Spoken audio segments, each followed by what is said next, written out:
시청자 여러분 안녕하십니까. 고성 사는 이야기 30번째 시간입니다. 그래도 30번째가 됐는데요. 그동안 뭐 설하고 보름이 지나고 이제 또 곧 뭐 선거가 있습니다만 그래도 우리가 해야 될 건 해야 되기 때문에 또 세 번 또 모셨습니다. 오늘은 우리 고성이 맞닥뜨린 문제 가운데도 하나이겠는데 농업 농촌에 대해서, 그러니까 농촌 뭐 재구조화라 그럴까요? 하여튼 농촌을 돌아보는, 우리 농업도 돌아보고 농촌을 돌아보는 그런 주제로 대화를 나눠보도록 하겠습니다. 이제 참석해 주신 여러분 인사부터 해주십시오. 자, 이김 박사부터 해주십시오. 반갑습니다. 저는 박사부동산에서 공부하고 있고 경남대학교 법학과에서 강의하고 있는 김명규입니다. 새해 복 많이 받으십시오. 예, 짧게 하시네요, 오늘. 예, 도도원 도의원입니다. 예, 3년 8개월 도의원 생활을 잘 마쳤고요. 병원년 새해가 왔는데 이렇게 또 인사를 드리게 되었습니다. 병원년 새해도 늘 건강하시고 그동안 3년 8개월 동안 뭐 많은 응원과 사랑 주신 것에 대해서 진심으로 이 자리를 빌어서 우리 시청자 여러분들께 감사의 말씀을 드립니다. 고맙습니다. 예, 반갑습니다. 시청자 여러분. 고성군 의회 정영환입니다.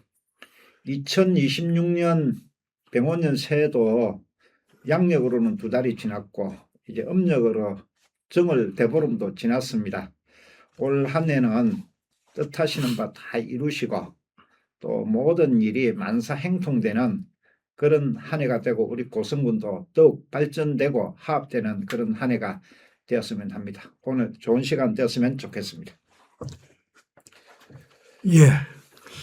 오늘 주제가 이제 좀 폭이 좀 넓을 수도 있습니다. 고성군 농업이나 농촌에 대해서 말씀을 나누게 되는데 우선 이제 우리 사는 고성을 생각해 보면 고성군이 역사 이래로 뭐 근대 들어서 쭉 이 모양으로 유지해 오면서 특별한 산업 구조가 개편된 바 없이 여기까지 왔다는 생각이 들거든요. 그래서 서서히 조금씩 뭐 눈에 띄진 않지만은 구조가 조금 뭐 변하긴 변했는데 여전히 그 세상 변하는데 따라가지 못하는 그런 감이 있다는 거죠. 그래서 농촌이 좀 구조가 바뀌었으면 좋겠다 하는 생각들을 하는 것 같습니다. 그러면 이제 지금 이랬는데 이렇게 하면 좋겠다 하는 그런 생각들이 있을 것 같아요. 어떻습니까? 정영환 의원님 먼저 말씀해 보시겠습니까? 근데 제일 농촌의 최고 현재 큰 뭐 현실적인 문제는 인구가 소멸되어 가고 있고요. 특히 우리 농촌 마을들은 인구가 줄어가고 있고 또 고령화되고 있는 이게 지금 또 제일 현실적인 문제인 것 같습니다. 뭐 어린 아이는 우리 고성군 전체에서 연 뭐 70명에서 80명 뭐 내외에서 태어나고 있고 1년에 돌아가시는 어르신들은 뭐 700명, 800명 이렇게 되는 이런 현실이 참 안타깝고 또 이 대응을 잘해야 되는데 뭐 또 우리 행정과 의회에서 일을 하고 있는 우리 입장에서는 참 무기력함을 좀 느끼는 그런 부분도 없잖아 있습니다. 하지만 또 우리 고성은 또 기회가 많다고 봅니다. 우리 고성이 농업과 수산업을 주축으로 한 산업 구조인데 우리 농촌이고 농업을 이제 담당하고 있는 그런 현실에서 앞으로는 이제 농업도 이제 뭐 스마트하게 좀 가야 될 부분 또 청년들이 할 수 있는 이런 농업 또 수산업도 이제 스마트하게 또 뭐 바다에서 하는 것보다 육상에서 하는 이런 뭐 양식업 이런 게 앞으로 돼야 되고 또 뭐 이렇게 우리 또 주력인 막 굴 이런 것도 이제 개체굴 고부가가치 수산업 이렇게 가지고 이제 농촌과 우리 어촌이 젊은이가 좀 올 수 있고 또 살 수 있고 어린 애가 태어날 수 있는 이런 구조로 변해갈 수 있도록 뭐 이번 우리 지방선거가 있는 올해에 우리 선출직들을 잘 뽑아서 우리 고성의 방향을 다시 한번 점검하고 미래로 나아갈 수 있는 이런 그 좋은 지도자들을 많이 뽑는 그런 한 해가 되면 뭐 가능성도 많다는 그런 말씀을 드리고 세부적인 거는 또 이 토론을 해가도록 그렇게 하겠습니다. 예, 예. 의원님. 그 뭐 우리 정의한 선배님이 이제 인구 문제하고 이제 산업적 측면에서 좀 이야기를 하신 것 같고, 글쎄요 저는 뭐 인구가 주니까 이제 이런 문제를 농촌에 살고 있는 분이 초고령화되어 있으니까 이제 혼자 사시잖아요. 자식도 안 오고. 그리고 또 혼자 살다 보니까 또 이렇게 뭔가 이렇게 활동이나 모든 것들이 뭐 휴대폰이라든지 문명의 기기를 또 이용하는 것도 좀 사실 어렵고, 그러다 보니까 거동도 불편하고, 그러니까 이제 외로운 거죠. 고독하고. 또 주변에 우리 집도 그렇거든요. 앞집 뒷집이 전부 다 빈집이거든요. 그래서 저 혼자 그 큰 기아집 혼자 사는데, 이런 이제 이 농촌의 현실을 과연 행정이 이렇게 그냥 무방비 상태로 방치를 해야 되느냐. 이 혼자 이렇게 외롭게 살고 있다가 혼자 가족과 떨어져서 거의 뭐 이렇게 외롭게 이제 고독하게 이 삶을 마무리해야 되는 이 농촌의 주민들의 이 현실을 저는 이제 좀 우리 행정이 좀 색다르게 좀 접근을 해야겠다. 방치하면 안 되겠다. 그래서 뭐 좀 그런 문제에 대해서 우리가 오늘 좀 한 논의를 해보는 게 좀 좋을 것 같습니다. 이 주제를 가지고 제가 예전에 한번 그 논문을 한번 쓴 적도 있는데, 지금 이제 이 그 농업의 문제라는 거는 전체적으로 보면은 이제 우리가 이제 45년, 48년 그때 해방하고 나서는 농업 생산이 전체 생산의 한 80%를 차지했거든요. 전체 우리 GDP의 80%를 차지했는데 지금은 4%도 안 돼요. 4%도 안 되거든요. 그리고 그때는 이제 농민이 80%고 지금은 농민이 2.4% 뭐 이 정도밖에 안 돼요. 더군다나 이제 65세 이상의 그 노령 농민이 그게 몇 프로더라? 거의 엄청난 비중을 차지합니다. 이제 그러니까 이게 왜 그렇게 되냐면 결국은 이제 농업 생산성이 다른 산업에 비해서 굉장히 떨어지기 때문에 이제 그런 일이 벌어졌거든. 그럼에도 불구하고 이제 만일에 그렇다라면은 이게 노동력을 많이 투입할 게 아니라 자본을 많이 투입을 해가지고 농업 체질을 변화를 시켜야 되는데, 이 농지법이 그 경자유전의 원칙이 있다가 1980년 헌법에서 이제 경자유전의 원칙을 빼버렸거든. 빼고 나니까 이제 농지를 좀 많이 이제 그 외부 자본이 막 소유할 수 있게 되어 있다가 87년 헌법에서 경자유전의 원칙이 새로 들어오고, 우리 이제 그 6.29 선언하면서 헌법을 새로 만들면서 새로 들어오고, 그 다음에 이제 88년부터는 뭐 농지를 어떻게 소유하라고 했냐면은 그 주소를 이전하고 나서 6개월이 있어야 농지를 소유할 수 있는 법이 나왔고, 그 법이 언제까지 가냐면은 95년 12월 말까지 가요. 그러면서 이제 막 농지를 사들일 수가 없으니까 우리 GDP는 계속 성장을 하는데 농지를 사들일 수 없으니까 전부 산 투기를 했다고, 도시 주민들이. 그래서 이제 우리 고성에 있는 산들 보면 전부 도시민들이 가지고 있고 이제 그런 현상 중에 하나입니다. 그런데 이제 이런 것들이 보면은 이게 자연스럽게 도시 자본이 농업 자본으로 들어와 줘야 되는데 못 들어오고 있어요. 이게 굉장히 중요한 문제입니다. 그 문제는 어떤 이야기하냐면은 지금 경자유전의 원칙을 유지하던 나라들이 전부 다 폐지를 시켜버렸어요. 대만도 1980년에 폐지를 시켜버렸고, 일본은 1996년쯤에 2006년쯤에 그 농지를 주식회사에다가 임대차가 가능하게 만들어 버렸어요.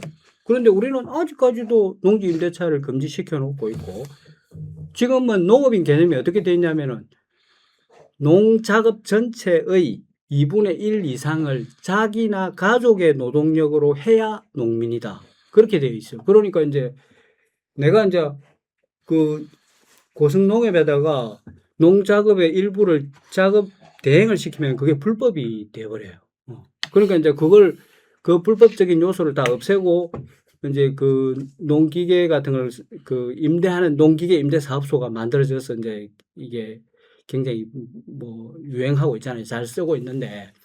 근데 이제 어쨌든 제가 생각하기에는 이 그 구조적으로 굉장히 큰 문제점을 가지고 있다. 농업에 대한 문제점이 많이 있다. 근데 이걸 갖다가 이대로 가져가면은 무조건 피폐해질 수밖에 없어요. 무조건 농지들이 황폐해지고 노는 농지가 막 생기고 그다음에 생산성은 계속 떨어지고 그렇게 될 수밖에 없는 것이 현실입니다. 이런 것들은 이제 사실 국회의원들이 좀 알고 좀 이 조치를 취해줘야 되는데 그런 것들이 안 되는 게 현실이고 이 부분에 대해서 내가 얼마든지 말할 자신이 있으니까 이걸 전제로 이 이야기가 들어가야 될 것 같습니다. 아니 잠깐만요. 국회의원 모시고 이야기. 아니 그런데 구조적 큰 문제가 있다 그랬잖아요. 예, 예. 구조적 큰 문제 중에 대표적으로 구조 잘못된 문제는 어떤 겁니까? 그러니까 농업일의 중의 자체가 잘못된 거죠. 왜냐하면은 다른 어떤 직업도 이게 왜냐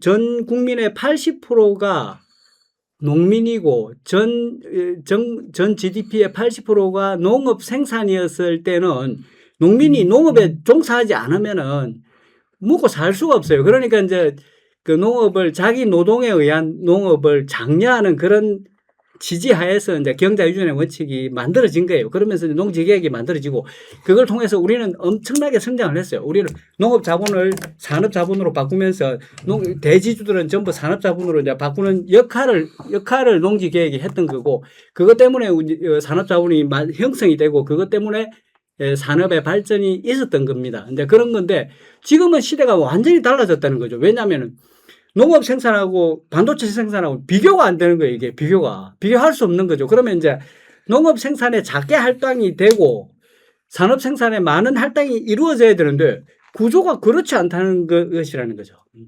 그래 지금 그 구조가 무슨 문제입니까 지금? 그러니까 자 이게 어떤 산업에 종사를 하더라도 내가 어떤 사업을 하는데 그 사업의 수단을 내가 빌려서 하든 내 것으로 하든 아무 문제가 없잖아요. 그런데 농업은 내가 내 것으로 해야 인정을 받아요.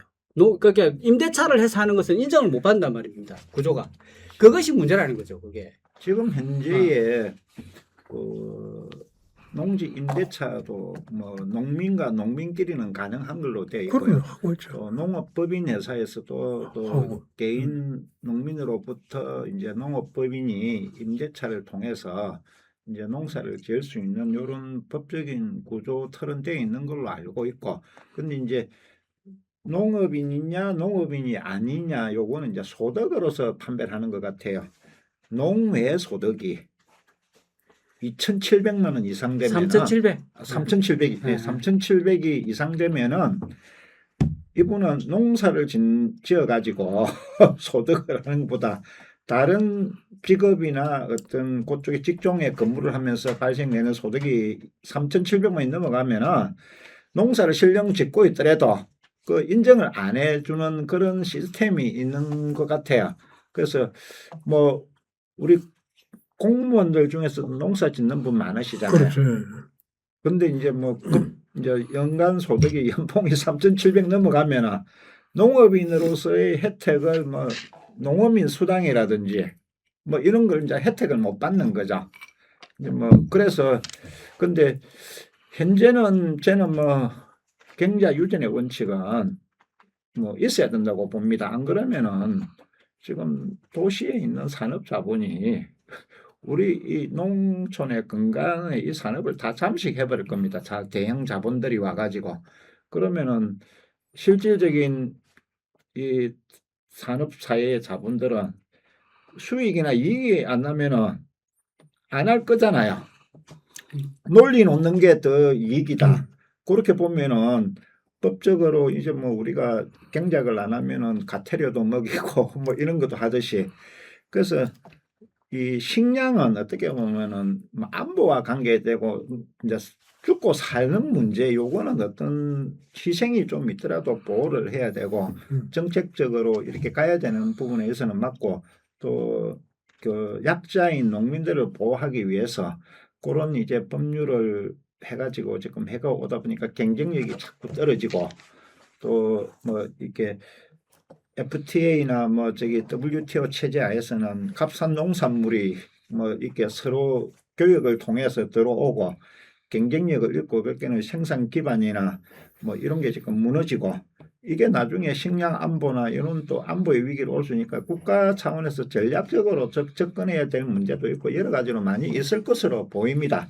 그래서 근데 현재의 이런 그 지금 농사를 짓고 있는 데에 많은 보조를 줌으로 해서 해가지고 또 세계 무역기구와 또 이런 무역 관계에서 또 마찰도 마찰 있는, 생기고. 있는 것도 뭐 있을 수 있는데 이런 거는 또 우리 체제 하에서 또 할 수 있는 범위까지는 하고 이제 현실적으로 우리가 뭐 이 농지를 가지고 있는 농민들이 이 여유분의 농지 실제적으로 생산하거나 경작하지 않는 농지를 어떻게 잘 활용해서 이 농촌의 소득을 좀 더 증가시킬 수 있는 방향으로 제도를 좀 보완해주고 정책적으로 밀어줄 것이냐 이런 데에 대해서는 많은 연구가 있어야 된다고 생각을 합니다. 제가 예. 지금 이제 농민이 네. 농민이 이제 토지 주인하고 임대차 하는 거 지금 금지돼 있어요. 금지돼 있고 어떤 식으로 허용이 되냐면은 농민이 이제 농지은행에다가 위탁을 하고 네. 농지은행에서 네, 임대하는 그렇게 그런 예, 방식으로 예, 하고 예, 있어요. 예. 그 이제 그런 방식이다 보니까 이게 조금 근데 그게 이제 이게 온전한 방식은 아니에요. 이게 왜냐하면 굉장히 또 농지은행에서 농민한테 이제 임대를 주는 방식이 내가 원하는 사람에게 줄 수도 있죠. 둘이서 손잡고 가서 할 수도 있죠. 그러나 이제 그걸 또 법에 보면은 우선 순위가 있습니다. 청년 창업농이 우선돼 있고 뭐 이런 순위가 있기 때문에 어떤 문제가 또 발생하냐면 내가 어떤 여기 비닐하우스를 지어서 부추농사를 하고 있는데 옆에 있는 저기 이제 부대지주가 그 농지 임대를 하고 싶으면은 이게 청년 창업농한테 가버리는 경우가 발생해요. 내가 저기 부추농사를 지어야 되는데 그러면 이제 규모화가 좀 어려워지죠. 그러니까 이게 조금 더 생각을 해보면 내가 이것 때문에 굉장히 그 오랜 동안 고민하고 논문을 쓴 적이 있는데 이게 경자 유전이라는 게 이게 언제 필요한 원칙이냐면은 농업이 굉장히 큰 GDP를 가지고 있고 농업 생산이 큰 비중을 차지할 때 굉장히 필요한 원칙입니다. 그러나 경자 유전을 포기한 이유가 있어요. 이 농업이라는 게 생산하는 방식을 이렇게 한정시킬 필요가 없다는 거죠. 농업 생산을 갖다가 자기 노동력에 의한 농업 생산만을 어떤 농민으로 보고 그렇게 할 이유가 없다는 거죠. 농업 생산을 하는 방식이 여러 가지가 있는데 그중에서 특수한 방식, 그러니까 어떤 개개 영농 단위가 먹고 살 수 있는 그 어떤 최저 생활을 보전할 수 있는 방법을 경자 유전의 원칙으로 실현시켜 주려고 그게 있었던 것이거든요. 지금은 그게 전혀 필요가 없습니다. 조금만 생각해 보면 알 수 있어요. 지금은 왜 필요 없냐면은 지금은 임대료 자체가 옛날에는 이제 병작 반수제라고 해서 굉장히 많은 것을 수탈해 가는 방식이지만 지금은 임대료가 크게 높게 형성될 수 없는 시장이에요.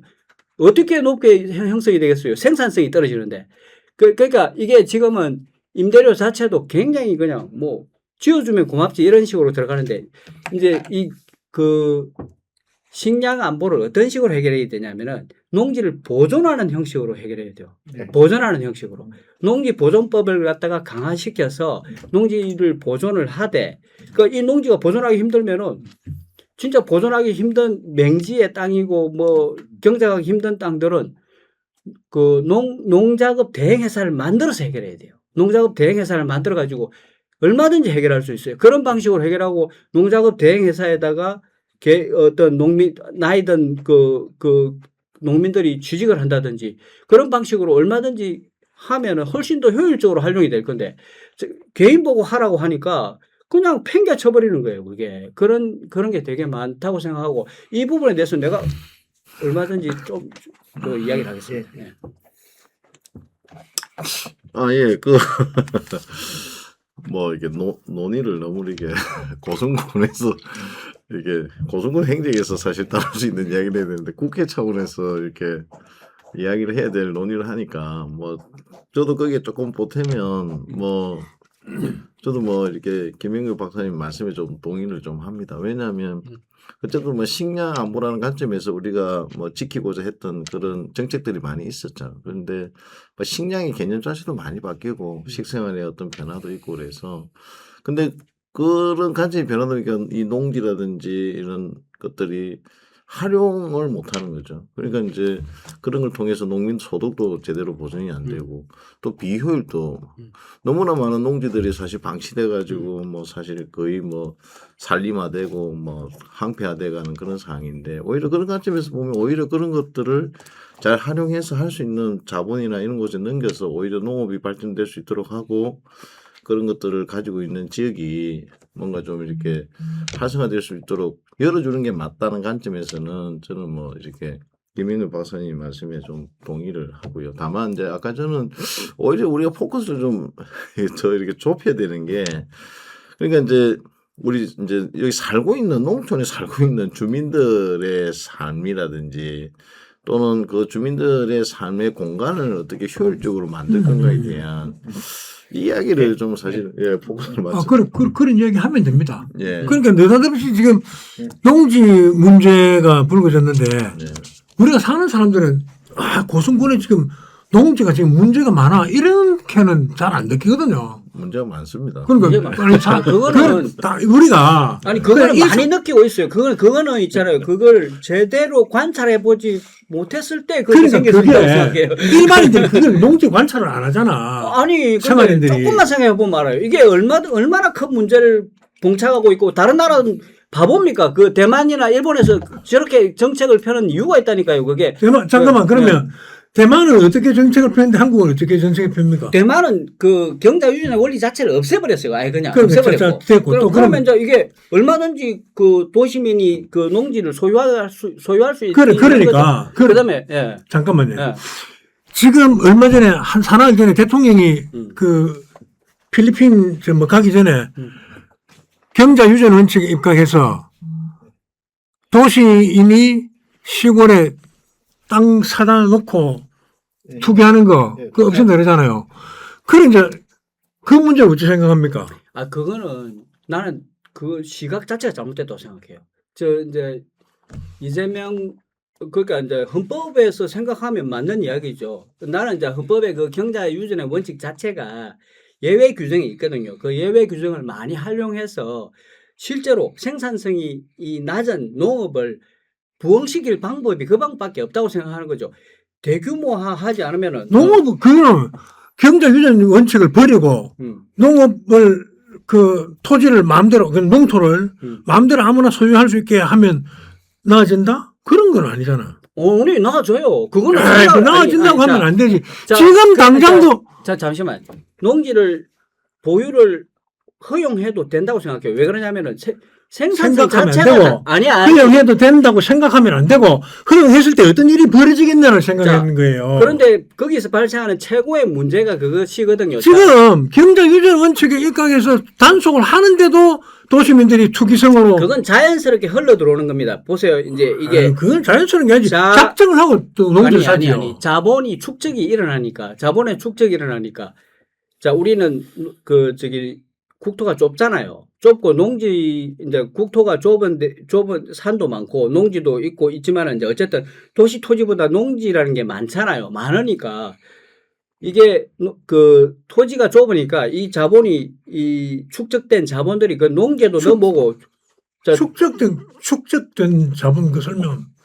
아니 그러니까 돈을 벌게 됐는데 삼성전자 들어가서 이제 돈을 많이 벌었는데 하이닉스 가니까 뭐 보너스를 뭐 엄청나게 주니까 그 보너스를 받아가지고 뭔가를 사잖아요. 투기를 한다 그래. 그렇죠. 아파트를 사고 투기, 뭐, 아파트 투기. 아니 그 투기라고 표현할 필요도 투기지. 없고. 그건 산업 투기예요. 아니 그거는 그런 게 투기지. 자 아니 그거는 그렇게 규정할 그거는 열어놓고 생각을 해야 돼요. 자 뭐가 투기고 뭐가 투자라는 거는 열어놓고 생각합시다. 왜 우리가 그걸 갖다가 투기라고만 생각할 게 그게 아니라 현금 유동성이 없으면 투기지요. 아니 그거는 집을 사는 그게 투기지. 그게 어떻게 투자입니까? 아니 그거는 이제 그거를 부동산을 타는 건 투기죠.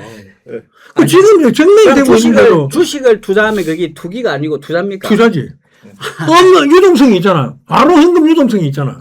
아니 현금 유동성이 있다고 해서 투자가 되고 투기가 되고 아유, 그런 그- 개념이 아니잖아요. 그게- 그렇지. 아니 꼭 그렇죠. 그런 개념은 아닙니다. 그거는 그 다시 한번 저랑 토론을 아니 한번 주식에 투자한다는 주식에 뭐 투기한다는 사전을 겁니까? 갖다 놓고 한번 아니, 아니, 이거는- 근데 투기나 투자라는 개념은 아주 뭐 어떤 경우에는 뭐 투자가 될 수도 동면의 양전처럼 그 동전의 양면처럼 그런데 그게 중요한 게 아닙니다. 지금 제가 말씀드리고 싶은 거는 이게 이제 그러니까 그렇게 축적된 자본이 어차피 돈이 되는 데를 따라서 흐르게 되어 있어요. 그러면 여기서 제일 중요한 포인트는 그거예요.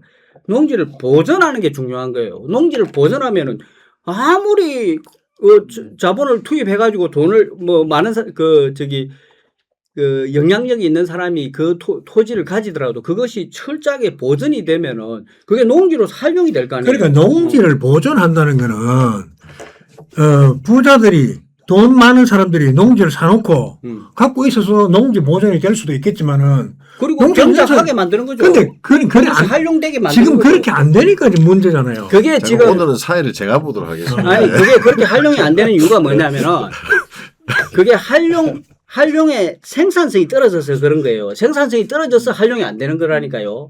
생산성이 있으면 왜 그건 그게 활용이 안 돼요? 생산성이 떨어진다고 그게. 하면 안 되고. 그럼 뭐라고 그럼 얘기해? 보세요.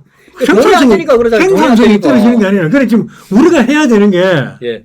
그런 게 아니에요. 생산성이 떨어지는 게 아니고 생산성이 없는 농법을 시행하고 농작물을 길러내기 때문에 그런 거예요. 아니 그래 그걸 누가 합니까? 그 농토에 맞게 아 그럼 그거를 누가 해야지. 합니까? 그거를 농민들이 그거를 그 농민이 생산성이 없는 농법을 하고 있잖아요. 그러면 그 사람 보고 생산성 있는 농법을 가르치면 그 사람이 생산성 있는 농법을 시행해서 생산성을 높일 것 같습니까? 나는 그렇게 생각 안 합니다. 그거는 그래서 농업 행정이 있고 그런 거잖아요. 아니 농업기술지원사무소가 왜 있는데요? 그런 사람은 자기가 적당하지 않는 일을 하고 있는 거예요. 다른 일을 해야 되고 아이고 참. 적당한 그 일을 감당할 수 있는 사람이 또 그 일을 감당을 해야 돼요. 그렇지 않습니까? 모든 일이 그렇지 않습니까? 실질적인 논리로서는 군의회 의원을 할 자격이 없는 사람은 나가고 군의회 의원 할 수 있는 사람은 들어와야 되고 그런 거하고 똑같은 정의한 거죠. 의원님께서 한 말씀 예. 해주시죠. 여기서. 예. 논리적으로는 그 완전 경쟁 시대고 경쟁력이 없는 집단이나 계층이나 뭐 이런 사람들은 도태될 수밖에 없는 사회적 구조인데 이거를 또 지키고 또 어떻게 보호해주고 해야 이 공동체가 유지되는 그런 차원이거든요. 그거는 예, 맞아요. 그래서 그거는 맞아요. 우리 어르신들이 농사를 지으시는데 이분들이 무슨 생산성이 있겠습니까? 그 이분들한테 자 우리 도시 자본이나 이 산업 자본이 농지를 소유할 수 있게끔 한다. 그러면 매입을 하잖아요. 그분들이. 그러면 이 사람들은 생계 수단이 자산을 팔아가지고 그걸 가지고 쓰고 이제 끝나는 거예요. 계속적으로 생활할 수 있는 기반이 없어져 버리잖아요. 그렇기 때문에 이 사람들이 한몫에 농촌을 안 떠나고 이 공간을 또 지키고 사람이 있어야 또 이 국토가 유지가 되고 관리가 될 거 아닙니까? 그래서 이런 차원에서 그 기존의 농촌에 있는 사람들이 그 농지를 소유할 수 있도록 제도적으로 보완해 주는 이런 게 지금 현재 농지법이나 뭐 어떤 그런 거고 거기에 이제 조금씩 이제 우리가 그 보완을 해가지고 집가도 상승시키고 뭐 농민들한테 혜택을 주기 위해서 이제 또 법률적으로 또 뭐 한 2시간 거리 안에서 농사 지으러 올 수 있는 사람은 농지를 소유할 수 있다. 그다음에 또 체류형 쉼터를 또 놓을 뭐 정화조까지 묻어가고 이런 게 이제 농지 집가를 올리고 우리 농민들한테 혜택을 조금 주는 정책들이 이렇게 병행이 되고 있는 그런 실정인 것 같은데 그래서 이 지금 현재의 그런 경제 유전의 원칙이나 이런 게 안 지켜진다 그러면은 우리 농민들 지금 계시는 어르신들이 어디 행정에서 다 보호해줘야 되고 도시로 다 이사를 가야 되고 지금 농촌 공간은 텅텅 비어야 되는 이런 현상으로 온다고 그러면은 일부러 지금 소매를 대응하기 위해서 기금도 주고 뭐 또 작은 학교도 살리고 뭐 이런 정책들을 많이 하는 건 이 공간의 효율적인 발전을 위해서 또 유지하기 위해서 하는 거 아니고 그래. 그러니까 이게 정연아 선생님이 좀 저는 좀 네. 본게 좀 이게 다른 저는 아까 얘기했던 경제유전은 이제 식량 안보라든지 농업을 정말 국가적 아젠다에 지켜야 할 큰 틀에서 우리가 규제를 했던 거고 이제 말씀하신 이제 그런 농민들이나 고령화 된 사람들이 이제 농업이 있어야 소일도 하고 이제 뭐 소득이나 이런 것들을 할 수 있는 하나의 방법은 좀 저는 그런 거는 아까 우리가 이제 공공 일자리라든지 뭐 이런 것들을 통해서 이제 할 수 있는 문제라고 저는 개인적으로 생각하기 때문에 좀 현재 이제 큰 틀에서 이제 좀 정리를 하시면 그 예전에 오래전 수십 년 전에 있었던 경제유전의 어떤 그런 헌법적 가치나 이런 것들이 시대적 삶이 많이 변했기 때문에 좀 수정될 필요가 있다. 뭐 그 정도로 서로가 합의하고 넘어가시는 게 예. 그 지금 말 이제 김 박사가 그렇게 제기를 하면 네. 우리나라에 농토가 얼마나 많노. 네. 근데 그런 문제로 이렇게 왈가왈부 안 하잖아. 그래도 여전히 학자들이 정책을 입안하는 사람들이 여전히 우리 농촌도 발전시키고 그 공동체를 흩뜨리지 않고 막 마구잡이로 농사도 안 짓는 사람들이 함부로 땅을 못 사게 하고 극도로 이렇게 자제시켜놨기 때문에 이 정도까지 가는 거거든. 네. 만약에 그거 풀어줬다 하면은 텅텅 비고 황폐화되고 엉망진창이 될 거란 말이야. 그 물보다 뻔한 거거든. 근데 그 아까 그걸 김 그렇죠. 박사님 말씀하셨잖아요. 농업진흥구역이라든지 절대농지라든지 뭐 어떤 그런 농지를 보존할 수 있는 다른 제도적 장치로 그런 거에 대해 충분히 보완이 가능하니까. 지금 그렇게 돼. 지금 아니 그러니까 이제 아니 지금 다른 게 지금은 절대 이게 농지 한 없나? 가지만 가지고 단순하게 보면은 안 되는 게요. 제가 보기에는 이게 그 효율성만 따진다고 그러면은요. 이 모든 게 지금 효율성을 따져버리면은 이거는 그 저기 농사 안 짓고 전부 반도체 공장 처리하지. 예 수입해버리면은 제일 좋아요. 맞아. 근데 생산 기반 시설만 있어 가지고는 되는 게 아니고요. 노하우도 있어야 되고요. 그 어떤 장비도 있어야 되고요. 지금 미국이나 뭐 유럽에 뭐 그다음에 선진국에서 방산 산업이 우리보다 훨씬 발달되어 있는데 기술이나 원천 기술이나 그거는 좋은데 생산 시스템이 다 없어져 가지고 우리 방산이 지금 뜨고 있는 추세입니다. 우리는 항상 생산 그 인프라를 가지고 인력이 있고 그래 가지고 지금 그거 하듯이 이게 A 재료였고 B 재료여 가지고 탁 뭐 튀어나오는 게 아니고 유기적인 생산이거든요. 일정 기간이 지나야 이 수확물이 나오는 농업은 유기적인 어떤 그 생산이잖아요. 그래서 이 시스템을 유지를 잘 해야 되는 거는 정책적으로 뭐 그렇게 하면은 단가가 올라간다. 그러면 도시 근로자가 이 비싼 농산물을 사 먹고 뭐 아니, 이런 근데- 것도 다 아니, 또 자, 문제가 될 수 있는 여러 가지로 그 이야기는 하는 게 아니고 잠깐만 오해를 하는 것 같은데. 그래, 아니, 맞아요. 이렇게 생각하면 될 것 같아요. 학교가 작은 학교가 있잖아요. 네. 그 작은 학교를 짓기 위해서 우리가 예산을 많이 들고 하잖아요. 네. 그런 정책은 우리도 동의는. 근데 네. 학교가 없어 폐교가 됐어요. 네. 그 폐교된 학교를 그러면 그 학교를 그렇게 방치한 채로 네. 그거를 그 동네 주민들이나 이렇게 해가지고 방치하는 게 아니고 그 학교를 다른 자본이나 이렇게 해가지고 오히려 그 지역의 공동체라든지 그 지역의 활성을 위해서 쓰일 수 있도록 네.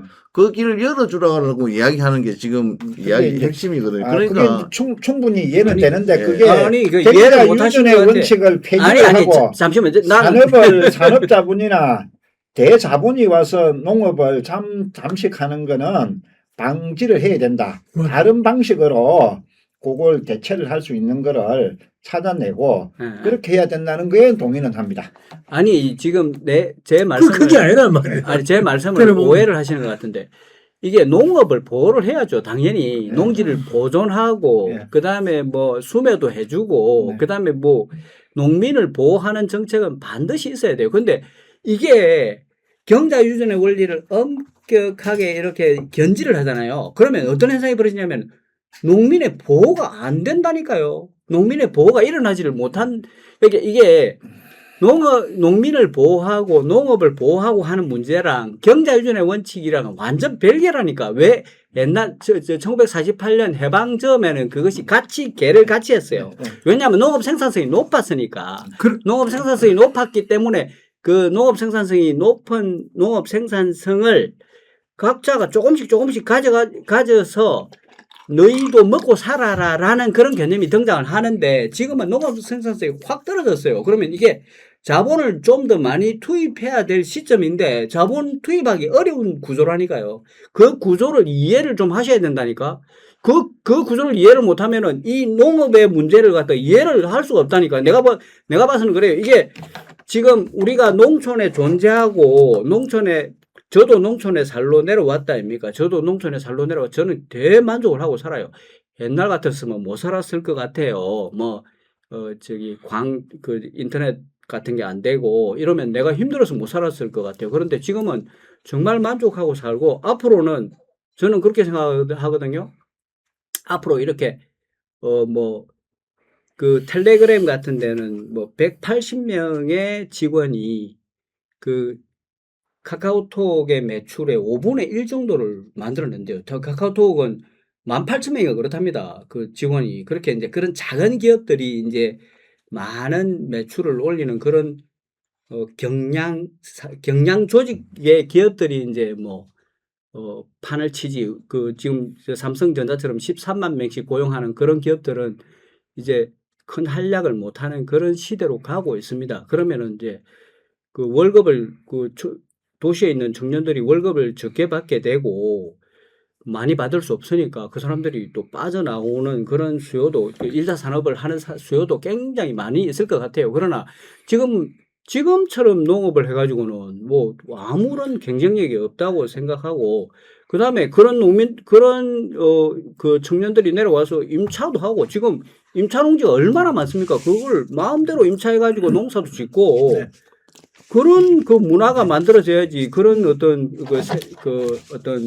생산 시스템이 만들어져야지. 이게 지금 그 농지 임대 자체를 불법으로 만들어 놓고 농지 임대가 얼마나 까다로운 줄 아십니까? 지금 농업법인들은 또 토지를 또 소유할 수도 있을 거 아닙니까? 그래. 농업법인들은 또 우리가 또 대기업이 농업법인을 만들어서 실제적으로 농업에 종사하고 농업을 생산을 활동을 하면은 충분히 가능한데 돈이 안 되니까 투자 안 하겠죠. 근데 이제 그 국토는 좁고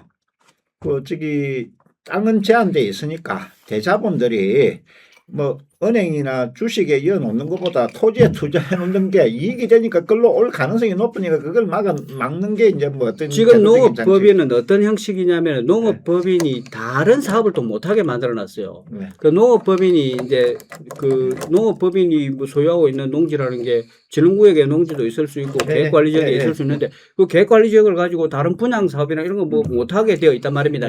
그걸 하라는 게 아니라 그러니까 농업법인이 갖고 있는 어떤 태생적 한계가 있으니까 일본에도 주식회사에다가도 임대하게 하고 주식회사는 또 그걸 임대해가지고 농업 생산도 하고 그 다음에 제조도 하고 그렇게 하겠죠. 거기서 남는 이익을 또 주식 투자도 하고 그런 식의 어떤 여러 가지 어떤 투자의 매개도 가지고 활동을 하겠죠. 그러나 우리는 지금 모든 게 경직되어 있다니까 제도 자체가. 그래서 그런 점을 당분간은 제시하는 헌법 체제 하에서 돌아가는 거예요. 그래, 김 박사님 이게 보세요. 우리나라도 지금 김민구 내가 아는데 왜 다 못하지? 이래서는 안 되잖아. 농업학자들도 많고 그죠? 아니 내처럼 생각하는 사람 많아요. 그 논문도 진짜 많아요. 그러니까 그게 논문 읽어보시고 들어보세요. 그게 김 박사가 주장하는 것이 파워가 있고 막강하고 그게 학계의 정설이 되고 사회에 다 모든 사람들이 받아서 맞아 그래야 돼 하면 그렇게 돼야 돼요. 이게 다수설이라니까요. 이런 게 다수설인데. 그게 다수설인데도 그래 안 하면 이거는 정부가 엉망인 거고요.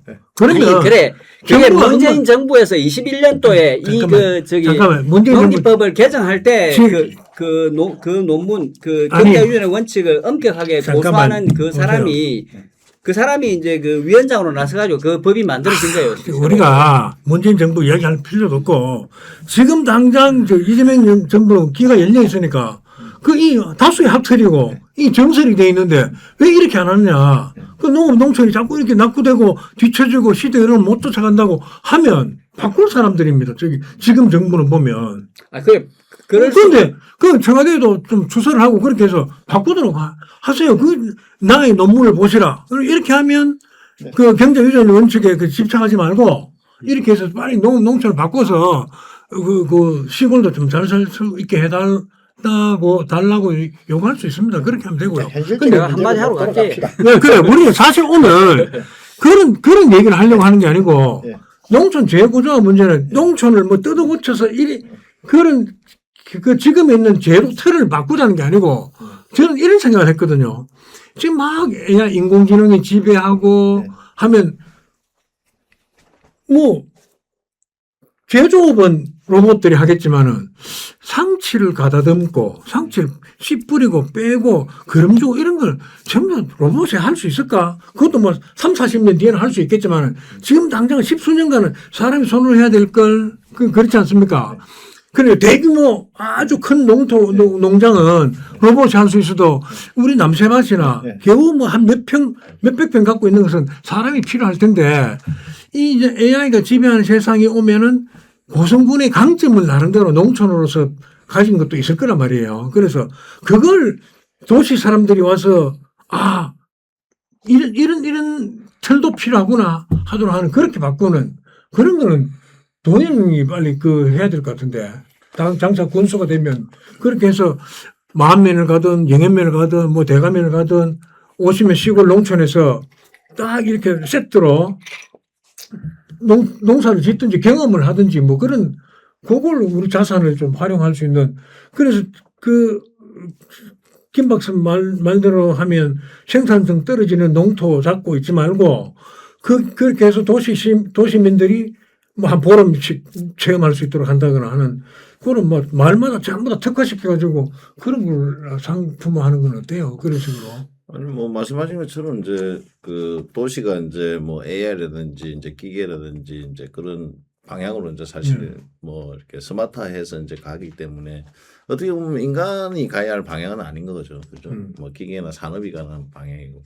근데 인간은 이제 사실 이제 인간의 이제 본연의 삶이나 이제 뭐 감수라든지 뭐 여러 가지 이런 자연과의 어떤 교감 이런 거를 자연스럽게 그런 니즈가 강해지는 욕구를 가지 않겠습니까? 그러면 결국 생산이나 이런 것들은 이제 국가라든지 이제 기계라든지 회사가 이제 충분히 줄 거고 그런 어떤 소득이나 어떤 그런 자산을 가지고 내가 어떻게 살 건가 그런 것이 이제 말씀하신 것처럼 농촌에 있는 자연이라든지 그런 어떤 그런 쪽에 이제 삶의 어떤 그런 향유를 즐기는 사람들이 수요가 늘어나면 당연히 이제 우리 고성같이 이렇게 개발되지 않은 그런 이제 어떤 개발되지 않았기 때문에 오히려 그런 시대의 특혜를 누릴 수 있는 그런 시대가 올 거라 생각을 하고 그런 방향에서 우리 농촌의 공간을 만들어가는 것도 중요하다는 생각이 들고 근데 저는 이제 그거는 이제 우리가 산업적인 측면에서 도시 받아들이는 거고 저는 이제 여기 계시는 분들 이야기는 하는 거거든요. 그래서 제가 이렇게 보면 어떤 뭐 산속의 마을에 보면 전에는 한 7, 8가구가 살았던 것 같아요. 그 마을을 이루고 살았죠. 근데 지금 가면 이제 이거 집은 있는데 이제 한두 분이 사시는 거죠. 근데 나이가 한 80 되시는데 그럼 거기도 이제 뭐 상수도도 올라가고 하수도도 올라가야 되는데 그래서 제가 이렇게 도연하면서 저런데 하수도 상수도 돈을 갖다 30억, 20억 쏟아가지고 가야 하나 막 이런 생각이 드는 거예요. 오히려 그냥 저분을 위해서 그냥 집을 하나 지어주는 게 좀 낫겠는데 그래서 제가 가만히 보니까 이게 정부 행정이 항상 이게 뭔가 도시나 산을 평정할 걸 항상 성장하는 관점에서 이게 행정이 잡히는 거예요. 그러니까 모든 예산이나 구조가 다 그렇더라고요. 이게 유지되고 작아진다는 관점은 잘 안 가지는 것 같더라고요. 그래서 저는 오히려 이제 우리 특히나 농촌 같은 경우는 좀 효율을 하기 위해서는 오히려 행정의 관점은 그런데 상수도를 깔 게 아니고 하수구를 깔 게 아니고 저분을 사람들이 많이 모여 사는 그런 공간으로 이주를 시킨다든가 뭐 그런 어떤 정책의 패러다임이 좀 바뀌어야 되겠다 뭐 이런 생각을 저는 좀 많이 하거든요. 그래서 사람이 모여야 그 공동체가 형성이 되고 사람이 모여야 식당도 되고 사람이 모여 있어야 뭐가 교통이나 여러 가지 정책도 효율적이 되고 그렇게 되지 않을까. 지금은 농촌은 너무 곳곳에 5명, 10명 한 집 이렇게 돼 있는 거예요.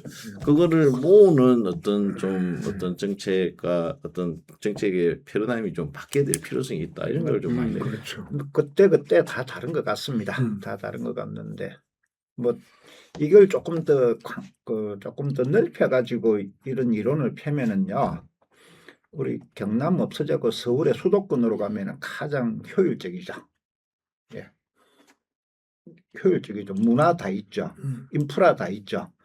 뭐 자본이 다 있죠. 근데 이제 이게 균형적으로 발전이 돼야 되고 이제 이런 건 뭐 국가 전략적으로 돼야 되는데 저는 현실적으로 지금 지방 우리 그 정부가 뭐 지방 소멸 대응 기금을 줘가지고 그 지역을 공동체를 유지시키려고 정책을 펴고 있고요. 뭐 또 중앙에 어떤 그 공기업을 또 지방으로 내려보내고 이런 게 이제 사회 문제, 교통, 뭐 환경 이런 문제를 해소하는 것도 또 방법이 있기 때문에 그렇게 진행을 했지 않겠습니까? 그래서 저는 현실적으로 농촌 공간도 유지되고 변화가 돼 가야 된다고 봅니다. 이거는 뭐냐? 그러면 사람이 살아야 되는 거거든요. 첫째는. 그러면 사람이 살려고 그러면 소득이 있어야 됩니다. 수입이 없으면은 살아라 해도 안 살아요. 근데 이 수입을 일으키는 게 직장이고 일자리고 뭐 어떤 사업적인 측면에서 뭐가 해결이 돼야 수입이 나올 거 아닙니까? 이런 거를 어떻게 잘 지역 여건에 맞춰서 해줄 수 있느냐? 지역마다 이렇게 뭐 그 어떤 여건을 맞춰서 소득을 창출할 수 있는 이런 기반을 만들어 주느냐? 이게 제일 중요하다고 보거든요. 경치만 보고 좋은 공기만 갖고 살아라 그러면 안 삽니다. 예. 그래서 우리는 그거는 해결되어 있으니까 일자리, 소득을 일으킬 수 있는 거를 이제 만들어 줘야 되는 그래야 지역의 뭐 인구 유지나 뭐 현재의 공동체를 유지할 수 있는데 그래서 지금 현재 고령화되고 영세화되는 이 농촌에서 이걸 해결할 수 있는 길이 뭐가 있느냐? 보조금 줘가지고 농사 지어도 안 되고요. 그 다음에 또 뭐 어떤 그 스마트 농업 기술로 해준다 해도 이분들이 기술을 가지고 운영할 수 없는 문제고요. 그러면은 이제 뭐 또 후세들이나 또 앞으로 들어올 수 있는 사람들이 될 수 있는 게 뭐냐? 그 유휴 공간, 부지, 토지를 이용해가지고 농사를 할 수 있는 지역은 제외시키고 그런 지역에 가장 투자를 적게 해가지고 뭐 어떻게 소득을 창출할 수 있는 게 요즘에 저기 우리 신안이나 뭐 이런 데 보면 햇빛 연금 샀고 이런 거 지금 하잖아요. 그 우리 지역에도 뭐 문제점은 많이 있겠죠.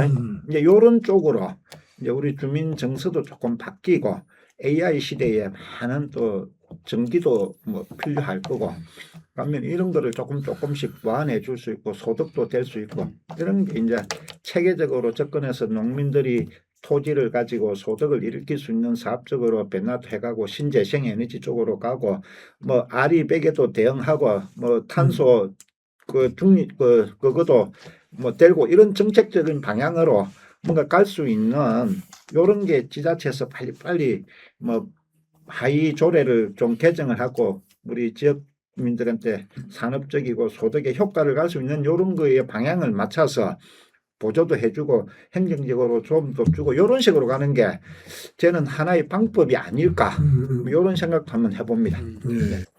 그러니까 지금 이 농지를 견자 유전 법칙을 뭐 폐기하자 뭐 이게 중요한 게 아니고 그렇죠. 실제 좀 우리 사는 거야. 네. 그 의원이 농촌 재구조화 이야기를 해보자 할 때 농촌에 뭐 이렇게 큰 프레임을 바꾸자는 게 아니고 네. 당장 벌어진 일이 그런 거거든요. 네. 저 옆집에 저 할아버지가 올해부터 밭에 안 나간다요. 그러니까 완전 진짜 노세에서 못 나가는 거라. 그렇죠. 밭에 놀잖아. 그런 집이 이제 하나씩 늘어나서 뭐 5촌 마을 같은 데도 제법 될걸요, 그런 게. 그렇죠. 그러면 이제 그걸 어쩌겠는가.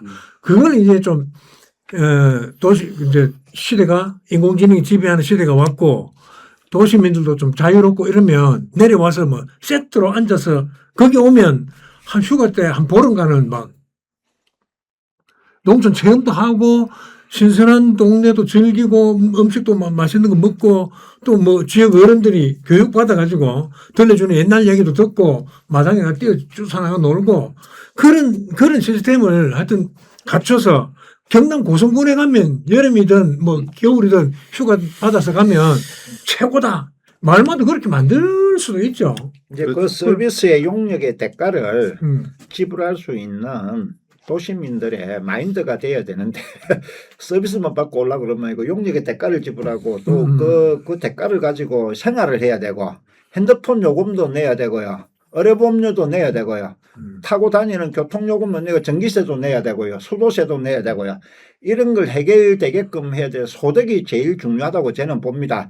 이 소득을 행정이나 중앙정부가 보조해 주는 것은 한계가 있단 말입니다. 한계가 있는데 이거를 이제 한 번의 시설을 통해서 이렇게 조금 영구적으로 뭐 일정 기간 동안은 소득을 창출할 수 있는 이런 쪽으로 이제 가는 게 하나의 방법으로 이제 제시를 한 거고요. 여유 부지를 이용해서 또 농의 소득을 농사 외의 소득을 좀 일으킬 수 있는 이런 거에 대한 보조라든지 이런 거를 조금 해주면은 우리 농촌이 젊은 친구들도 살 수 있는 공간 그런 수익과 농업을 해가지고 얻는 수익과 아까 체험을 해가지고 그런 시스템을 해가지고 얻는 수입을 합치면은 도시 근로자 수입보다 낮고 좋은 환경에서 자식을 키우고 산다는 이런 보장만 있으면 올 수 있고 농촌이 유지된다는 이런 확신을 주는 이런 구조를 만들어내는 게 저는 중요하다고 보고 또 뭐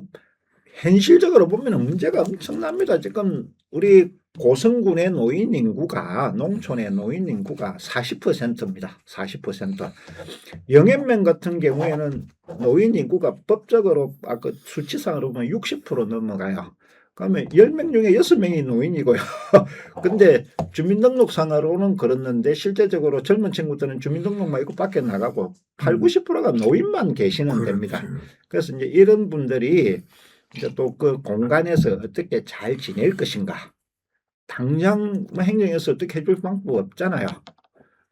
그러면은 이제 그 최대한 지역에서 계시다가 또 뭐 거동이 불편하고 자기가 그 뭐를 해결을 못할 경우에는 요양병원이나 이런 보호시설로 가셔야 되는데 또 거기 가시면은 살아서는 못 논다는 걸 알고 계신단 말입니다. 뭐 돌아가셔야 거기서 논다. 그럼 이런 문제를 어떻게 있는 분들이 어떻게 행복하게 자기가 살던 곳에서 잘 여생을 마무리할 수 있도록 만들어 주느냐.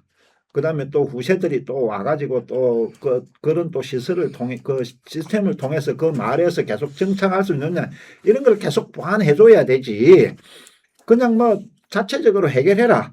경제 어떤 논리에 따라서 해라 그러면 이거는 100% 소멸되고 없어질 장소가 우리 고성군의 많은 농촌, 어촌 마을이다. 이제 뭐 여기에 뭐 우리가 공모를 통해서 어촌 신활력 사업이나 농촌 중심지 활성화 사업이나 기초 거점 뭐 역점 사업이나 이런 사업들을 많이 공모를 해갖고 변화를 시킵니다만은 그런 그 껍데기보다 내실 있는 수익을 올릴 수 있는 이런 데다가 소득을 창출하는 데 더 아이디어를 많이 모으고 연구를 해야 된다. 실제적으로 그걸 더 요구하면은 자체적으로 뭐 자기들이 자본을 투자해서 더 좋은 환경을 만들 수도 있다고 봅니다. 이 꼴 저 꼴 안 보고 경찰유전 법적이 확 폐지해버려. 그죠? 그래 이제 참 문제가 많죠. 이게 참 이런 걸 이게 이 농촌 사회가 보면은 제가 이제 제 직업 때문에 뭐 자세히 살펴보잖아요. 네. 보면은 무조건 농촌이 졸라게 만들어져 있는 데는 물이 좋은데요. 물이 네. 물이 안 좋으면 사람 못 살아요. 그래. 그리고 햇빛 바르고 뭐 다 좋은데 네. 앞에 막 내도 흐르고 저 교사리 미네미 같은데 보면은 물이 안 좋아. 그러니까 뭐 아무도 안 살았거든. 근데 어느 날 뭐 그 부부 교사 둘이서 와서 그 일대 땅을 다 사가지고 거기다 집을 하나 짓고 있어 살았는데 뭐 애들 키운다고 또 창원에 나갔어. 근데 그 농지를 팔아야 되니까 또 그게 들어와서 다시 농사를 짓더라고. 지금은 이제 상수도 들어오니까 전혀 이제 문제가 없어지는 거죠. 근데 이게 가만 보면은 그러니까 물이 있고 그다음에 햇볕도 좋고 그다음에 뭐 경관도 좋고 그런 어떤 농촌 사회의 그 모습들 중에서 보면은 경쟁력이 없는 공간들도 되게 많아요. 북향이고 북향인데도 바람이 잘 안 부는 데가 있어요. 북향인데도 바람이 잘 안 부는 데가 있습니다. 보면은 북향으로 앉아 있는데 동서로 서에서 동으로 뭐 물길이 쫙 흐르면은 그 물길 때문에 바람이 발생하고 그 북서풍을 막아주고 막 그런 데도 있거든요. 그런 데 되게 많아요. 그런데 그런 데는 보면은 별로 경쟁력이 없어요. 지금 현재는 경쟁력이 없다면 옛날에는 물이 있어서 사람들이 살기 좋았지만은 거기에다가 경관 가치가 있으면은 그나마 경쟁력이 있는데 경관 가치가 없으면 경쟁력이 없어요.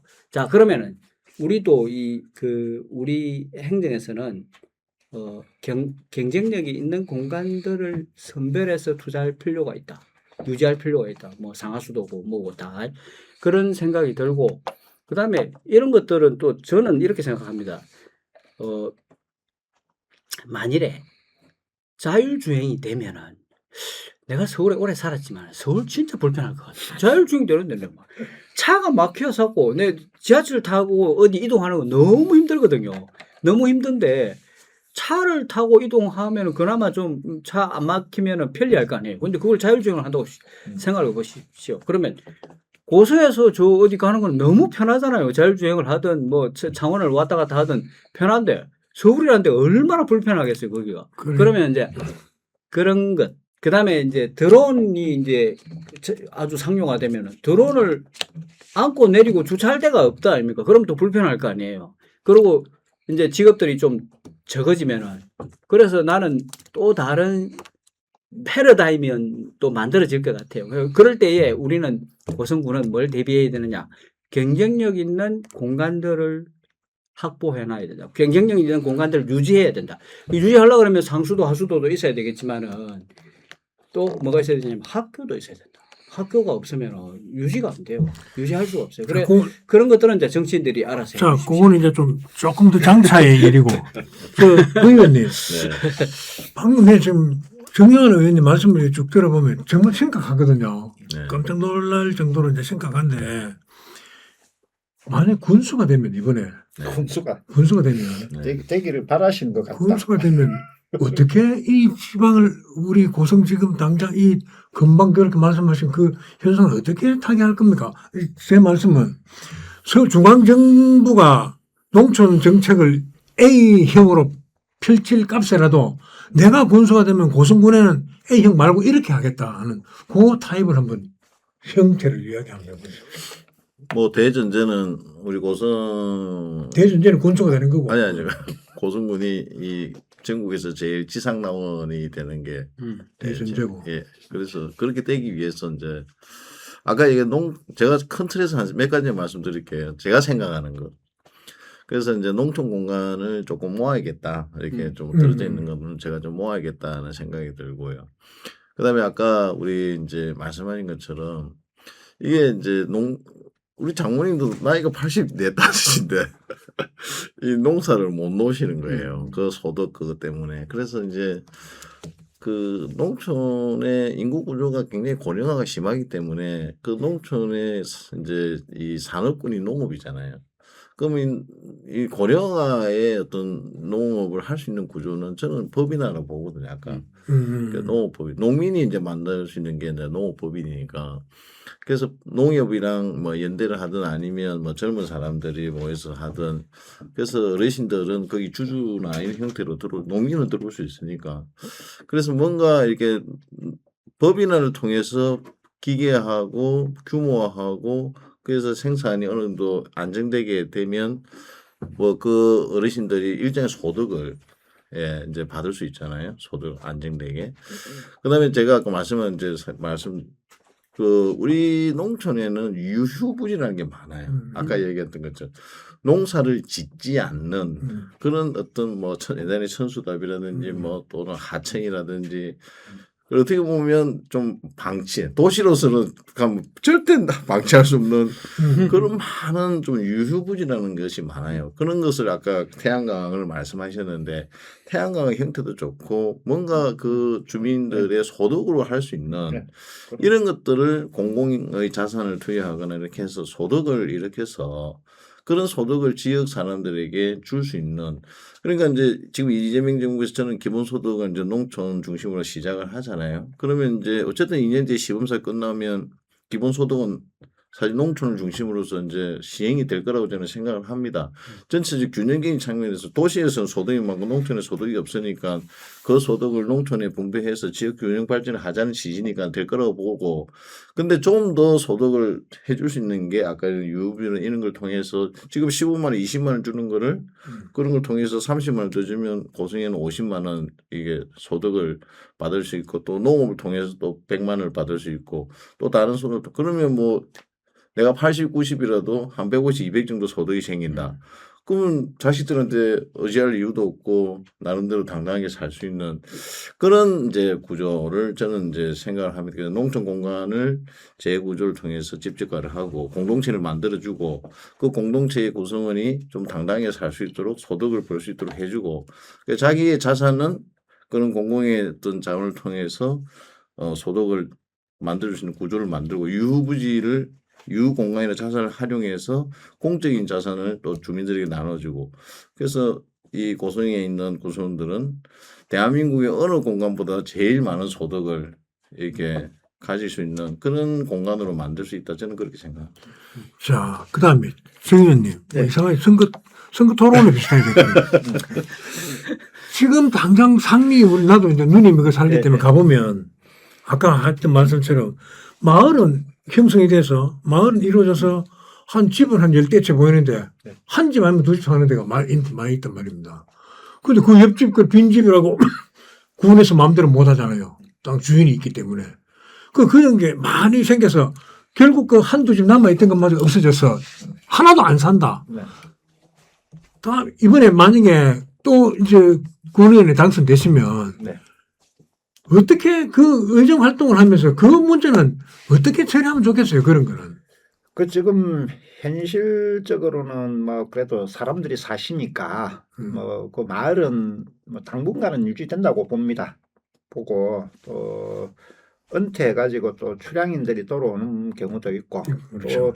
또 다시 또 새로운 환경에 또 전원 생활을 하기 위해서 오시는 분도 있고 그렇는데 이제 출향을 해서 뭐 부모로부터 물려받은 이제 옛날에 집, 촌집 이런 거를 뜯지도 않고 도시에 살면서 1가구 2주택도 안 되고 다주택도 안 되고 세금도 안 두드려 맞으니까 그냥 방치해 놓는 이런 게 지금 우리 농촌 환경을 되게 또 위협하는 요소거든요. 그렇습니다. 예. 그래서 이제 현재 우리 그 지자체나 또 뭐 국가 보조 사업을 통해서 그 지금 2가지 방법으로 그걸 세 가지 방법으로 해결을 합니다. 공모를 통해서 빈집을 뜯고 뭐 또 쌈지 주차장을 만들고 뭐 공원을 만들고 뭐 이렇게 주차 시설을 만드는 그런 사업이 있고요. 그다음에 본인이 철거하면은 200만 원을 보조해 주는 사업을 하고 있어요. 뭐 폐기물 처리비라든지 장비대에 대해서. 그다음에 그것도 뭐 추가로 비용이 더 들어가니까 안 하는 사람을 위해서 행정이 전 철거비하고 폐기물 처리까지 다 대주면서 3년 동안 행정적으로 공공용으로 쓸 수 있도록 토지를 이렇게 양도를 임시적으로 해주는 거죠. 그러면은 주차 공간도 임시로 할 수도 있고, 그다음에 뭐 우선 그 뭐 꽃도 좀 심을 수 있고, 그거 이제 해소를 시켜주는 거죠. 3년 동안 아무 행위도 안 하고 방치시켜 놓을 사람은 이 제도를 이용해서 집 뜯으라는 거죠. 그렇지. 예, 그런 식으로 지금 홍보도 하고 유도를 해가지고 정비를 해가면은 우리 농촌 환경도 좋아지면은 또 살러 올 수도 있는 사람도 더 생겨날 것이다. 그래서 지금 행정이 하는 걸로 만족한다 이 말은 좀 달라졌으면 하는 건 없고요. 그래서 뭐 우리 우스갯소리로 이런 소리도 합니다. 저는 시골에 이제 뭐 맨 단위 출신 뭐 의원이고 또 거기서 살고 있으니까 지역에 대한 애착이나 지역의 또 거점을 통해서 뭐 유지가 되기를 바라는 한 사람이고요. 읍내에 계시는 분들은 사람 몇 분 살지 않는데 길 뚫어줘야 되고 뭐 상수도 이어줘야 되고 하수도 이어줘야 되고 가로등 셔야 되고 뭐 안길 포장해 줘야 되고 사람은 안 쓰는데 이 투자되는 비용을 고성읍에 아파트를 뭐 상리면 아파트를 한 개 지어 가지고 주민들 오시라 여기서 생활하시면은 그 저기 목욕 뭐 읍내에 좋은 인프라에 뭐 저기 실내 체육관도 이용도 하시고 뭐 운동장도 이용도 하시고 극장도 이용하고 마트도 이용하시고 다 하시고 일부러 딱 출근하러 다 가시라 다시 돌아오시라 출퇴근을 이렇게 하는 그런 걸 하는 게 더 효율적이지 않겠나 하는 의원들도 계십니다. 근데 제 입장에서는 그거는 참 진짜 안 맞는다고 보거든요. 그래서 이 현실적으로 이런 문제들을 한 개 한 개씩 해결을 해가면은 또 산업 여건이나 환경이 또 어떻게 뭐 또 사이클에 의해서 돌아오면 또 농촌이 조금 더 활성화될 그런 것도 뭐 예측할 수 아니 있겠습니까? 그래서 지금 현재는 뭐 아까 얘기했듯이 뭐 6차 농업 이제 체험도 할 수 있는 이런 것도 육성도 하고 그다음에 또 농민들이 그 어떻게 보면은 이제 청년 농업이나 이런 분들이 자식력을 가질 수 있도록 처음에 보조를 하고 강소농으로 키워가지고 경쟁력 있게 나갈 수 있도록 이렇게 또 만들어주는 이런 정책. 그다음에 또 현실적으로 경제적으로나 뭐 근로적으로 열악한 농민들을 보완해 줄 수 있는 어떤 이런 정책 모든 게 병행돼 가야 지금 뭐 서서히 변화를 가야지 급격한 변화는 어렵다 보고 요런 데 맞춰 가지고 이 우리 농촌이 공동체가 유지되는 쪽으로 정책은 돼야 된다고 그렇게 저는 생각을 합니다. 예. 제가 말이야. 내가 물어볼까요? 아, 물어보고 아니, 말하랍니까? 아니 팩트 체크. 예. 뭐냐면 이게 그 행정이나 의회에서는 이걸 좀 잘 이해를 잘못하고 있는 경우가 있는 것 같아요. 예를 들어서 네. 빈집이 있잖아요. 근데 빈집을 갖고 있고 자기는 뭐 울산 가서 살고 있다. 네. 그럼 이게 뭐가 문제냐면은 1가구 2주택에 해당돼요. 자, 1가구 2주택에 해당되거든요. 되는데 내가 이제 울산 집을 팔 때는 1가구 2주택입니다. 근데 이 집을 팔 때는 별 문제가 안 돼요. 이 고성에 있는 집이야 뭐 그 양도 차익이 얼마 안 생기니까 문제가 안 된단 말이에요. 문제는 철거를 하고 나면 뭐가 문제냐면은 이게 비사업용 토지로 분류가 돼 버려요. 비사업용 토지. 그러면 이제 양도소득세를 부담을 할 때 10% 가산해서 부담을 해요. 그것 때문에 못 하는 거예요. 그러니까 그러면 그걸 갖다 지자체장이 어떻게 할 수가 있냐?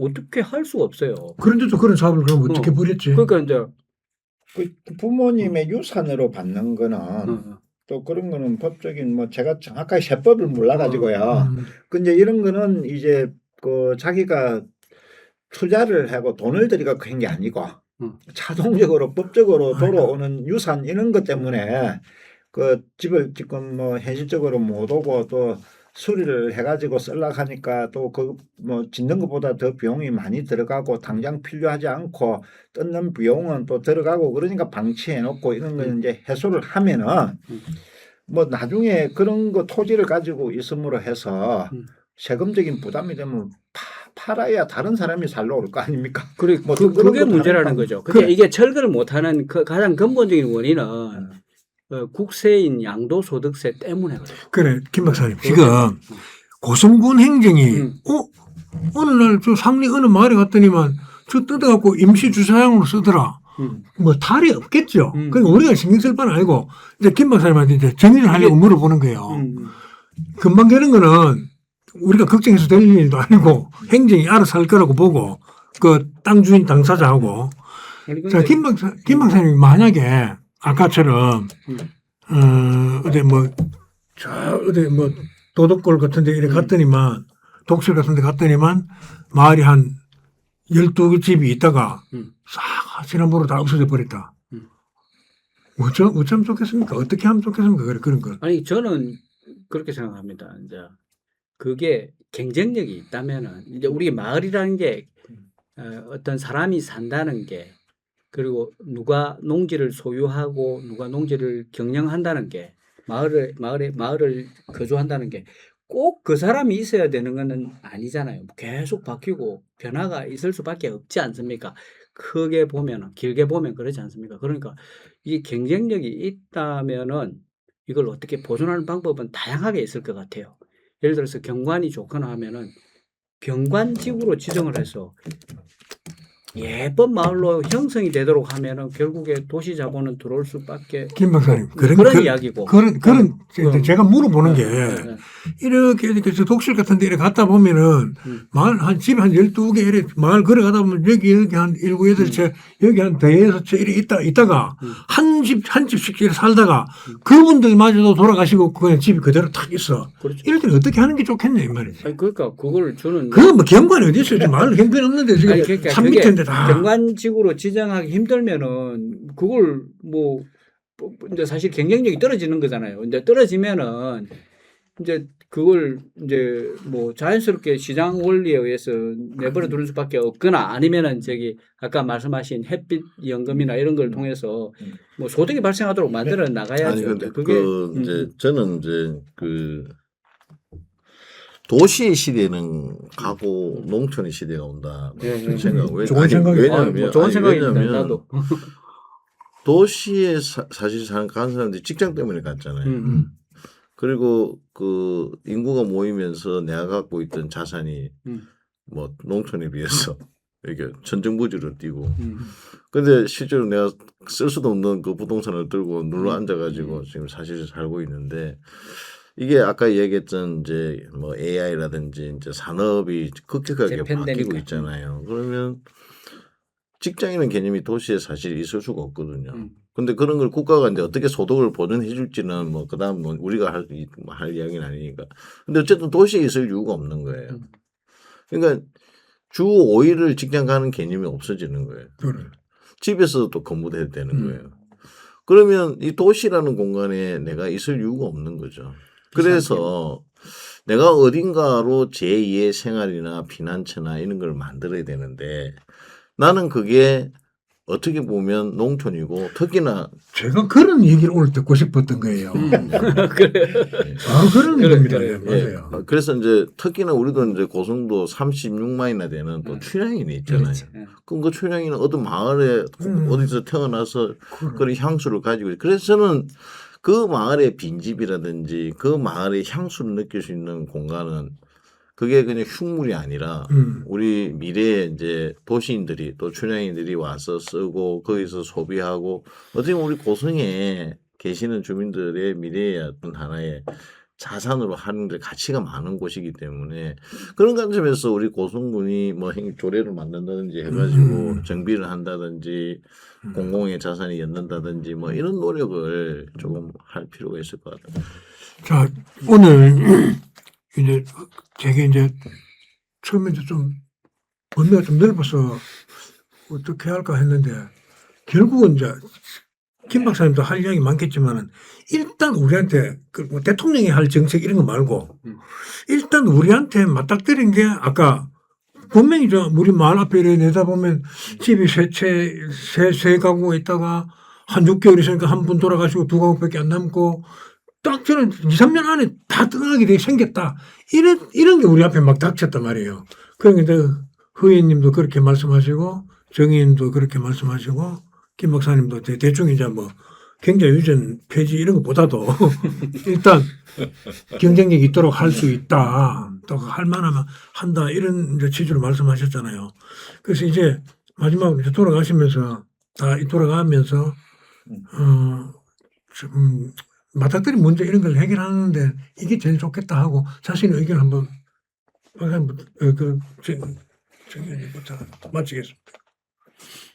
농촌의 문제, 뭐 지방 소멸의 문제를 해결하면은 뭐 아마 노벨상을 받아도 문제가 없을 정도로 한데 뭐 저희 짧은 생각에 오늘 뭐 몇 마디를 했습니다만은 이런 게 또 우리 국민들 시청자들의 또 마음과 머릿속에서 또 열심히 또 토론하고 연구되는 그런 또 하나의 계기가 되었으면 합니다.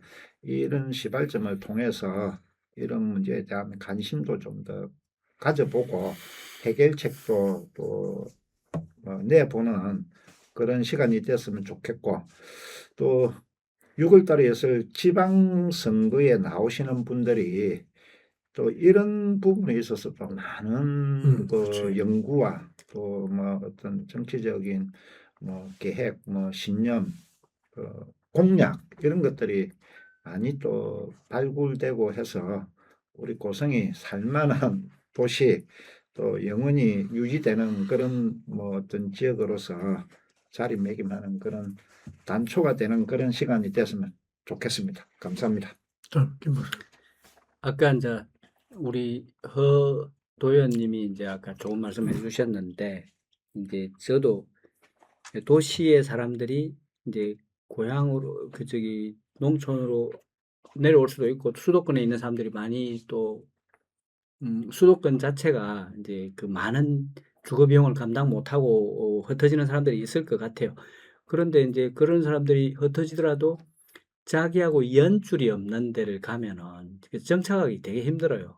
그런데 우리 이제 고성에는 출향인들이 그만큼 있으니까 그 사람들을 이제 엮어내야 되는데 중요한 거는 이제 뭐 우리 집 사람만 해도 고성 아버지 엄마가 고성 사람이었는데 내 때문에 이제 고성 들어와서 사는 거예요. 고성하고 아무 상관도 없죠. 자기는 고성하고 상관이 없죠. 그러나 이제 저 때문에 이제 고성에 들어와서 이제 이 정착하고 또 정을 들여서 사는 거고.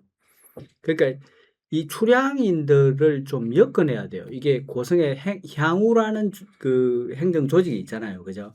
향후라는 그 향후 담당이라는 조직이 있잖아요. 그 조직에서 고성 출신 누구를 그 예전에 뭐 강 누구 뭐 이제 제가 기억이 잘 안 나는데 그런 그 뭐 경도를 위하여인가에 출연했던 뭐 향후가 그 저기 철거 나온 사람이 있었는데 그런 사람들과 또 조사를 해보면 아무도 몰라. 강 누구 누구였는데 아무도 몰라. 이렇게 되어서는 곤란하다. 그런 사람들이고 뭐고 간에 모든 데이터베이스를 향후에서 관리를 해야 돼. 행정에서도 관리를 하고 그 관리하는 속에서 엮어내야 돼. 그 사람들이 고성으로 막 좀 들어올 수 있도록 아니면 고성에 도움이 될 수 있도록 엮어내는 그런 작업들을 해야 되고 그 시스템을 정치하는 사람들이 좀 짜주시라. 그렇게 지금 현재 부탁드립니다. 열심히 하고 있습니다. 행정에서. 아닌 것 같아요. 대향후 행정에서도 있고 다 있습니다.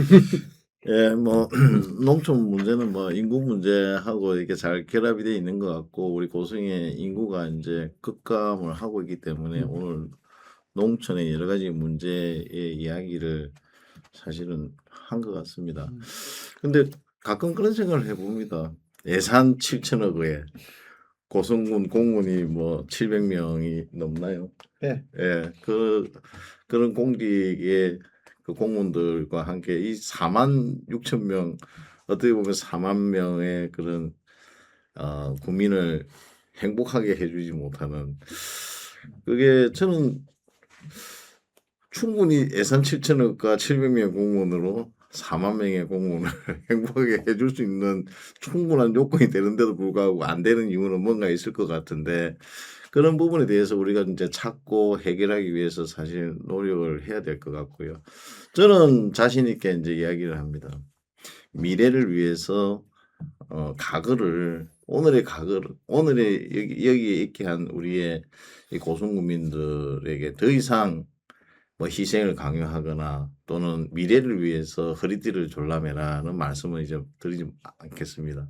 이제 우리 고성군이 가지고 있는 이 많은 자산과 어떤 그런 콘텐츠를 가지고 우리 고성군민들 4만 6천 7천의 국민들이 정말 전국에서 제일 행복하다, 제일 많은 소득을 가질 수 있고 제일 모든 국민들이 부러워하는 그런 지자체로 저는 탈바꿈 될 수 있던 희망을 가지고 있습니다. 그렇게 될 거라고 생각합니다. 제가 좀 마지막으로 조금 예, 예, 예. 우리 예산 7천을 가지고 국민을 행복하게 해드리겠다고 우리 허동훈 우리 도의원님이 말씀하셨는데 우리나라가 그래도 세계 뭐 10위권의 경제 강국이고 상당한 또 소득 수준이고 또 뭐 이랬는데도 불구하고 우리나라 국민들은 만족을 잘 모릅니다. 아직까지도 배가 고픕니다. 그걸 해결하는 거는 참 어렵다고 보고요. 국민성이 그런 것 같고요. 그리고 또 그 농촌 문제를 해결하고 이걸 해결하는 것은 간단합니다. 답은 있습니다. 농촌에 오면은 소득이 많아지고 수입이 많아지고 이런 구조만 되면은 농촌 문제 해결 다 됩니다. 이상입니다. 예, 자 오늘 뭐 고맙습니다. 아이 오늘 마무리만이 짧네. 오늘 이거 안 하다 했으니까. 그렇지 입이 잘 안 틀리네. 근데 와 정량한 의원은 그 정책 그 정말 다 들어가 있는 거야.